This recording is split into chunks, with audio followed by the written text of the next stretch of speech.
1 in 4 girls and 1 in 20 boys are sexually abused before the age of 18.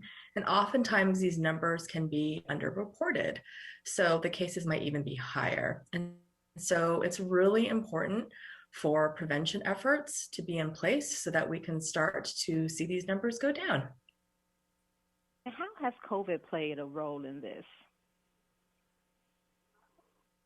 Yeah, so I think one way COVID has played a role is oftentimes educators were good reporters of abuse, of all types of abuse, and obviously a lot of children are not in physical classrooms, they're more remote. And so you might have less reports from teachers. So I think, again, it really highlights the importance of families to understand the importance of having these really personal safety conversations with their children so that we can start to prevent this abuse from happening. Absolutely. I know you outlined a lot of those, how to start the conversations in the hot chocolate talk. Can we go into stranger danger? Because we hear that word or that phrase often, but can we just really buckle down into exactly what that is and some of the myths surrounding it? Yeah, sure. I think it's really important for families to know that stranger danger is a myth, particularly when it comes to child sexual abuse. So, in approximately 90% of child sexual abuse cases, the child actually knows the perpetrator pretty well, and so does the family. And oftentimes, the family and the child really do like the person who's perpetrating. So again, it's important for families to start to develop open lines of communication with their kids so that their kids are more comfortable coming to them to report this behavior because it might be really hard for them if it's someone that they're close to or that they know very well. I want to touch on the sex trafficking because in your research, is there a correlation between the two, or how does that happen?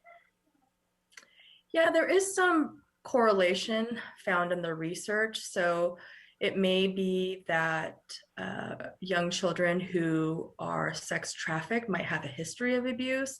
And so that's why they might be leaving their home and going into sex trafficking or be more likely or susceptible to be victimized in sex trafficking. So there's definitely a correlation there. Again, highlighting the key for me is really prevention.